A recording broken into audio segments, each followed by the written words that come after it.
shade golden rose. If you can't get golden rose, tawny will do. 5th of May, 1966. Dear Ma'am, it's 7 a.m. Friday, and probably the jury will return its verdict today. Whether or not Ian and I killed those children, there's no need to go into the matter. Just believe your own heart. My fondest love to you all, to my gran, who I'll probably never see again but will never forget. I won't say any more about this just now. I've just started crying, and I don't want anyone to see me. In court, Myra Hindley came face to face with the mothers of her victims.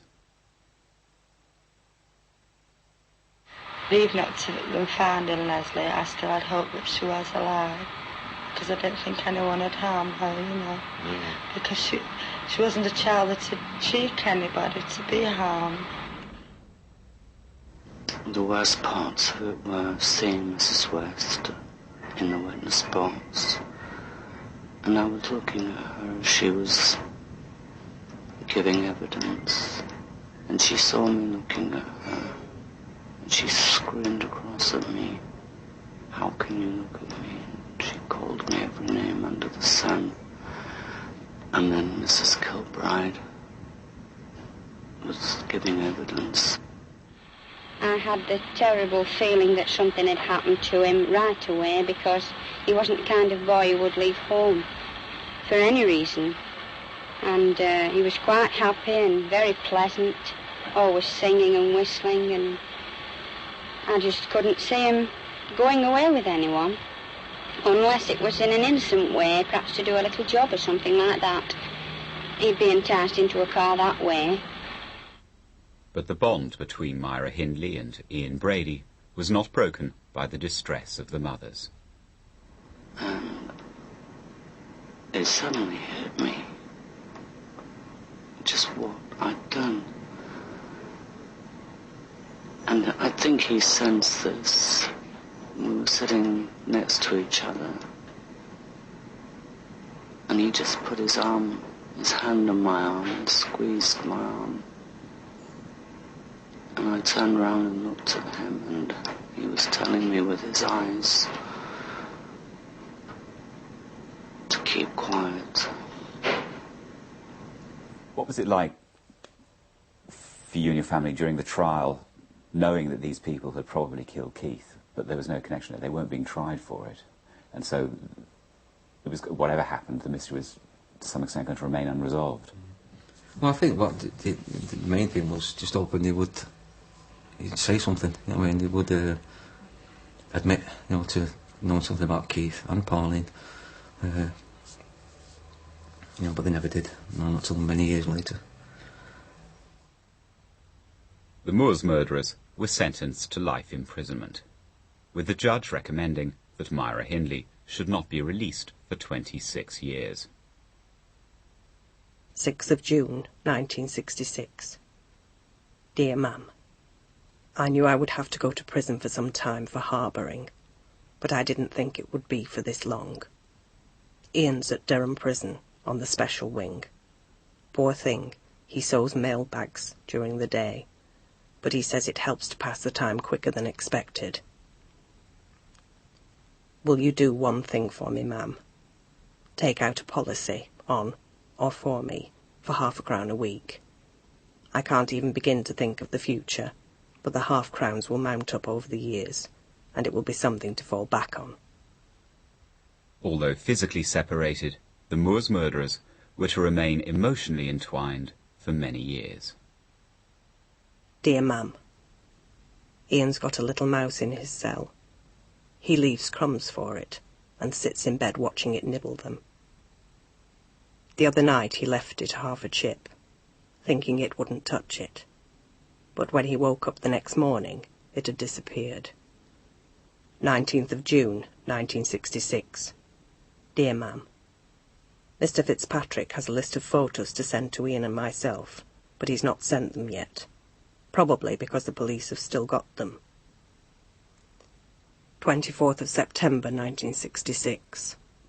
Dear Ma'am, Will you phone Mr. Fitzpatrick and tell him as soon as the appeal is over and done with, to send Ian and me the photos we picked out at Chester. 17th of October 1967. Dear Ma'am, Mr. F is still trying to have our photos and tapes, etc., returned, and has written to the Director of Public Prosecutions about them. So if he has no luck there either, I've got a list to write to about that. One in particular is an organisation called Justice, which looks into anything that may have been a miscarriage of justice, or if the police have abused their powers, which I am convinced they have when they refuse to return our property to us. In August 1968, Ian Brady and Myra Hindley's solicitor finally succeeded in getting the Director of Public Prosecutions to hand over all photographs not connected to the known murders. The negatives were sent to Myra Hindley's mother for safekeeping. The letters show that although there were nearly 200 pictures, Ian Brady was desperate to get his hands on just a few of them. 6th of August 1968.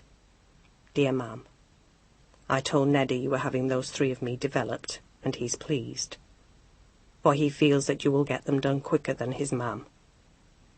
When you've collected them from the chemist, send them to his mam, for I've told her you're seeing to them, and ask her to post them direct to him right away, or send them direct to him. He writes insistently, not only frequently, but insistently, he must have them, and she writes in her letters to her mum, he won't be satisfied. Please, mother, bring me these pictures, then he'll stop. Over the next 3 years, Myra Hindley bombarded her mother with demands for the photographs. All of these letters were read by prison staff who were censoring them, but have not been read for evidence about the murders until now. Over time, their tone becomes increasingly fraught. 11th of January 1970.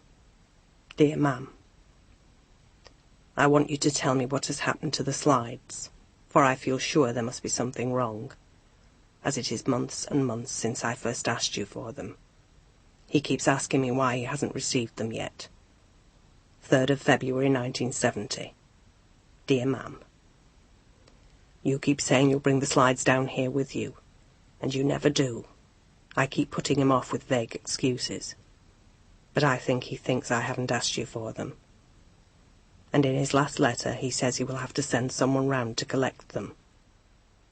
Although the threat worked, and Myra Hindley's mother supplied the copies Brady wanted, she ignored his request to destroy all the originals.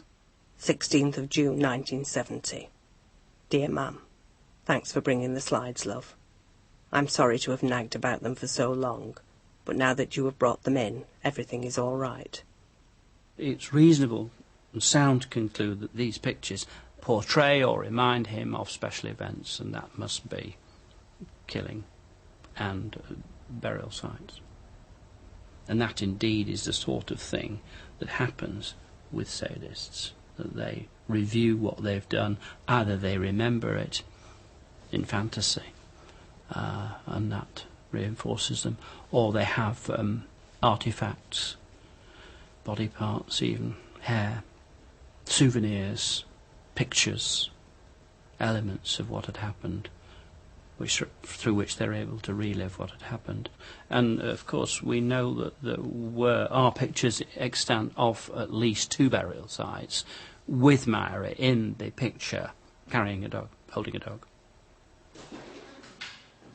As I'm going through the negatives, I am struck by how similar one of them is to the picture taken on John Kilbride's grave. I tell the police. It turns out they made a full set of prints from the negatives before returning them to Myra Hindley's mother in 1968. Tell me what went through your mind the first time you saw that photograph. Well, you think John Kilbride. I mean, I think anyone who sees it would think John Kilbride. I am in constant contact with Greater Manchester Police. Investigating the significance of the photographs becomes part of the operation to find the remaining body. 2 undercover detectives come to the BBC to examine the material. They trawl through each